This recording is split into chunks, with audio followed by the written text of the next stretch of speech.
López Ramos considera la cultura como un principio que articula los significados y el curso de los estilos de vida. Enfatiza la historia en el cuerpo humano, pues menciona que aun siendo el cuerpo un cadáver, su historia se forma dependiendo del estilo de vida que haya llevado, por lo que dicho cuerpo no sería igual si hubiera estado bajo circunstancias diferentes. En palabras del autor, la presencia del cuerpo oído quedará en los cuerpos vivos del presente, lo que significa que quedará en la memoria y en las acciones de un estilo de vida que preservará en las generaciones siguientes. Ahora bien, es sabido que México es un país que basa su sistema de producción en el modelo capitalista de las grandes urbes. Este modo de producción capitalista ha dado lugar a un espacio denominado ciudad, en el cual se lleva a cabo el intercambio de productos, es decir, se llevan a cabo los procesos comerciales, mercantiles y financieros. Además, dicha ciudad requiere que haya vías de comunicación, así como medios de transporte y servicios públicos básicos como luz, agua, gas, calles pavimentadas, etc., en donde las construcciones deben ser modernas e ir acorde con el tiempo de urbanización. A su vez, necesita fuerza de trabajo, o sea, mano de obra, la cual también genera necesidades en la población como vivienda, servicios públicos, comercios o mercados para abastecer a todo aquel que lo necesite. Sobra mencionar que dicha población también necesita transportarse y tener acceso a la educación. En pocas palabras, la característica principal de vivir en un determinado lugar como la ciudad es la formación de un estilo de vida, el cual repercute en el tipo de trabajo que se ofrece a la población, el insignificante salario que se paga por tantas horas de trabajo, el hecho de tener que abastecer las necesidades de una familia y la precaria educación que se le puede ofrecer a los miembros de dicha familia si no se tienen los recursos necesarios para pagar una escuela. En conjunto, esto ha dado como resultado que cada día la población experimente emociones negativas al no poder cumplir las expectativas y demandas de un estilo de vida que se les ha impuesto, lo que ha dado lugar a la formación cada vez más frecuente de nuevos padecimientos o enfermedades crónico-degenerativas dentro de la población mexicana, como es el caso de la depresión, padecimiento que se trata en el presente trabajo. En su obra Lo corporal y lo psicosomático, López Ramos menciona que un individuo puede tener un proceso depresivo que se va haciendo más complejo hasta acabar con la alegría, el cual no solo puede llevar al suicidio, sino a la destrucción violenta por el corazón, que a fin de cuentas es un suicidio impuesto por un tipo de organización social que no lo alienta a vivir. ¿Qué es lo que el autor quiere decir con esto? Que la asociación depresión-suicidio que generalmente se hace va más allá de lo que significa para la mayoría, es decir, muchas personas piensan en el suicidio como el acto de atentar contra la vida propia de manera física. Sin embargo, las dimensiones de esto en realidad trascienden los actos públicos hasta llegar a lo que solo el individuo que lo experimenta es capaz de percibir, o sea, las emociones y los sentimientos, pues estos son otra manera menos conocida y menos estudiada de atentar contra la propia vida. La relación que los sentimientos negativos tienen con el suicidio es que, sin que la persona lo note inmediatamente, van destruyendo los órganos poco a poco, dando origen a enfermedades crónicas y degenerativas que culminarán en la muerte. Pero esto no sucede de un día para otro, es el producto de toda una vida, es un cúmulo de emociones como la ira, el desprecio, el coraje, la tristeza, la frustración, etc., transformadas en sentimientos negativos como el resentimiento, el odio, la culpabilidad, entre otros. Siendo que la depresión es algo tan complejo que de alguna u otra manera lleva a la muerte, es alarmante saber que tan solo en México el suicidio ha ido en aumento, pues según las estadísticas del INEGI en el 2015, en 1998 se registró un total de 3.342 defunciones anuales a causa de este, y en 2013 la cantidad incrementó a 5.909 muertes. Del mismo modo, el periódico Universal en septiembre de 2014 publicó que la depresión es la causa más frecuente que lleva al acto de suicidio, con un 60.4% de casos en los que se sabe que la persona fallecida se encontraba en un estado de depresión. Por otro lado, la depresión, sin estar ligada al suicidio, ha ido en aumento, pues se dice que es el padecimiento del siglo XXI y que la gran mayoría de las personas experimentará esta en algún momento de su vida. Asimismo, se sostiene que la depresión es una de las principales causas de discapacidad y se estima que afecta a 350 millones de personas en el mundo, con prevalencias que oscilan entre 3.3 y 21.4%. Además, mencionan que comienza en edades tempranas, reduce significativamente el funcionamiento de las personas, es un padecimiento recurrente y tiene importantes costos económicos y sociales. Tomando en cuenta todo lo anterior, el objetivo del presente trabajo fue analizar la historia de vida de 4 mujeres jóvenes para construir una explicación de su padecimiento, tomando en cuenta tanto la génesis de este como su desarrollo, partiendo del supuesto de que se encuentra ligado sobre todo a la parte emocional y alimentaria de la persona. La idea principal es que los órganos están íntimamente vinculados con las emociones, por lo cual éstas juegan un papel crucial en los padecimientos de los individuos. Ahora bien, tomando en cuenta que cada cuerpo y cada vida es totalmente diferente, la construcción de un padecimiento se percibe como un proceso único e irrepetible. Es decir, aunque 2 personas o más tengan la misma etiqueta en su padecimiento, por ejemplo, diabetes, gastritis o depresión, es seguro que lo vivirán de modo diferente, dado que sus experiencias son distintas, incluyendo percepciones, acciones, manera de enfrentar las situaciones, modo de relacionarse con los demás, etc. En resumidas cuentas, el punto clave en este análisis es la individualidad. Es importante aclarar que no se descartan factores como la salubridad, el tipo de vivienda, los hábitos de las personas, etc. en la construcción del padecimiento. Simplemente no son muy tomados en cuenta debido a que se requiere encontrar causas que han sido poco estudiadas por los profesionales de la salud, las cuales se refieren, como ya se mencionó, a lo alimenticio y lo emocional. Tampoco se debe descartar el momento histórico del individuo, puesto que este es crucial para explicar la salud y la enfermedad, porque ante la depresión, la tristeza, la melancolía, el estrés, la ansiedad y el miedo que se viven en la actualidad, el organismo busca nuevas formas de adaptarse. Desgraciadamente esto muchas veces desemboca en un padecimiento crónico degenerativo al no haber dicha adaptación. No es algo nuevo que en la actualidad estamos inmersos en una sociedad competitiva, lo cual también está vinculado con la modernidad. Para ello, la neurastenia, la depresión, las migrañas, las cefaleas y las dolencias corporales son un mecanismo autorregulador. Con ello no se intenta afirmar que las personas deban resignarse a dichos padecimientos, ni mucho menos. De hecho, con este trabajo se pretende ir en contra de uno de los grandes errores en el método de diagnóstico que no permiten brindar un buen servicio para el proceso de recuperación. Dicho error es buscar una causa del padecimiento. ¿Por qué es un error? Porque al aferrarse a bacterias y virus es imposible visualizar el proceso de construcción que hace el cuerpo humano en el momento histórico en el que se encuentra. Ahora, ¿por qué se afirma que no se brinda un buen servicio para la recuperación? Porque los índices de enfermedades no cambian, a pesar de los innumerables avances en la ciencia médica.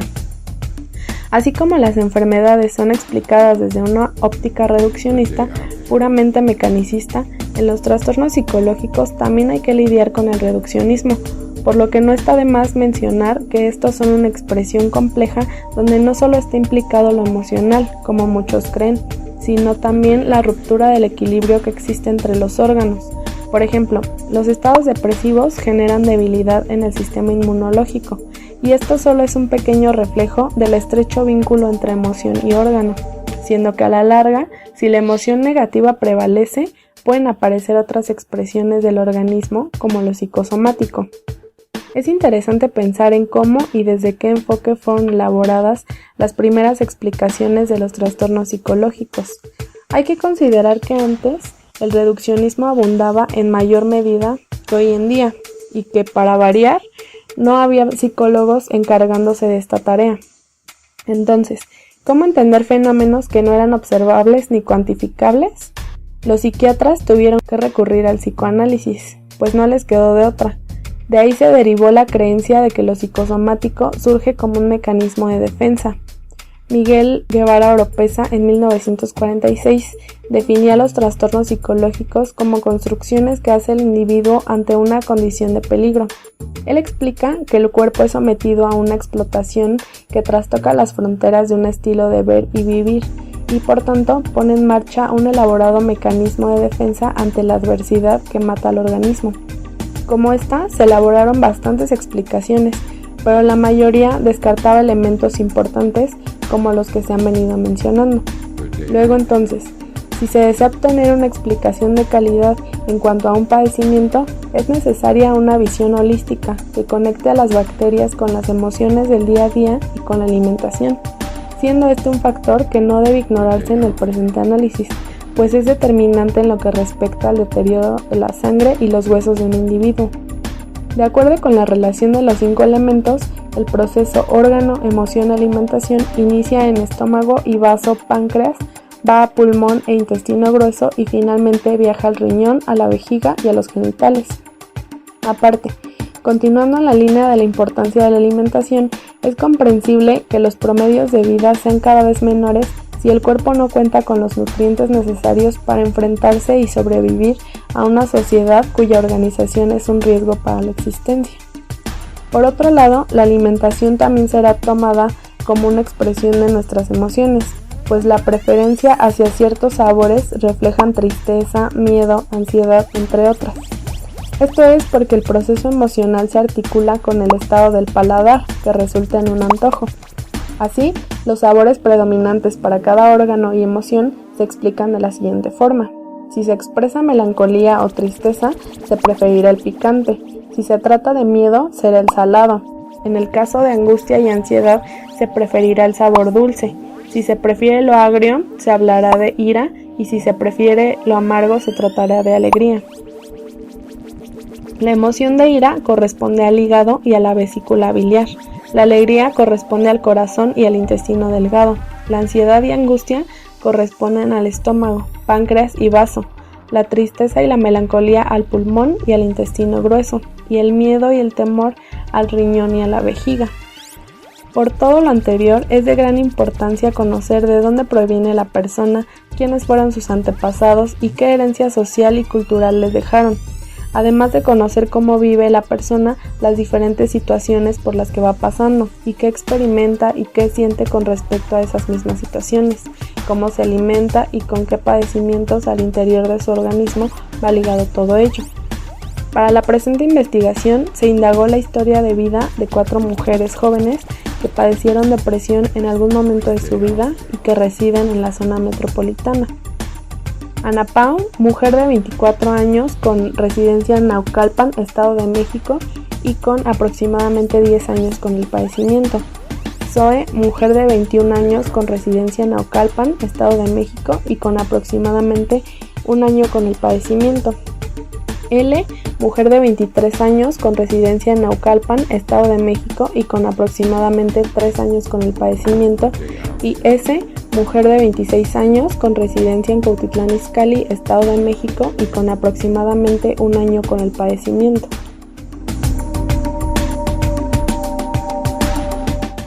El presente análisis parte de una metodología cualitativa basada en la historia de vida, que resalta los sabores predominantes en la alimentación, las emociones que resultaron más frecuentes en los acontecimientos diarios de las participantes, los hechos significativos que las han marcado para dar lugar a todo lo anterior y tomar una postura y actitud ante la vida.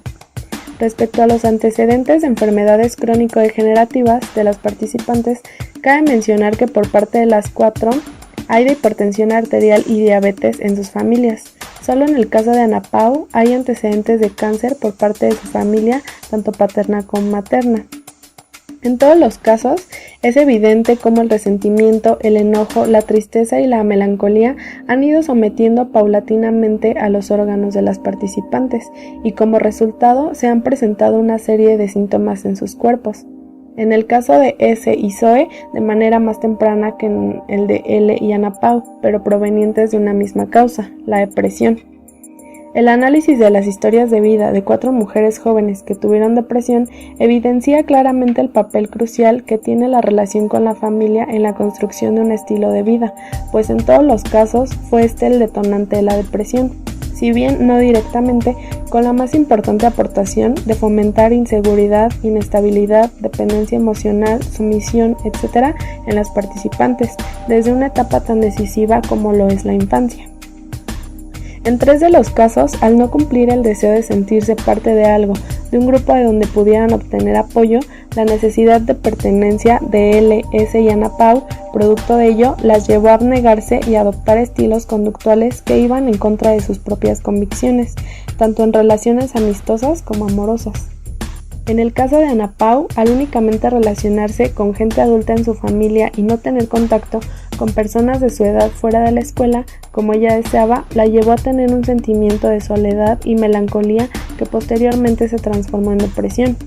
Asimismo, en los 4 casos se han identificado diversos sucesos significativos, entre los que destacan el hecho de que fueron embarazos deseados y planeados por sus padres. No obstante, por otro lado, se ha identificado la ausencia tanto emocional como física de ambos padres, ya que en el caso de Ana Pau se muestra el fallecimiento de su madre cuando ella era bebé y su padre se dedicó por completo a trabajar para darle lo mejor materialmente, por lo que casi no convivía con él. En el caso de Zoe, ambos padres se fueron a vivir a otro país y su padre jamás regresó. En el caso de L, la separación de sus padres y el hecho de no convivir en su infancia con su madre, y S, quien sufrió la ausencia de sus padres, dedicados casi todo el día a trabajar, quedándose a cargo de su abuela paterna durante la mayor parte de su infancia. En el caso de Ana Pau, Zoe y S, puede notarse la presencia de una figura materna suplente. Sin embargo, la ausencia por parte de sus progenitores creó en las participantes una sensación de tristeza, rencor y enojo, lo cual las llevó a tomar una actitud de resentimiento y pesimismo ante la vida. Esto es un reflejo del proceso de adaptación del organismo y del cuerpo, en el que todas las participantes, con excepción de Zoe, se adaptaron a sobrevivir inmersas en un círculo social donde recibían mayormente rechazo, desprecio, juicios en contra, aislamiento, críticas e incluso agresión, dado que en los 3 casos la ausencia emocional de la figura materna durante la niñez representó una dificultad para la introyección de la feminidad en las participantes, y por lo tanto para comportarse como debían si deseaban recibir aceptación e inclusión de sus iguales.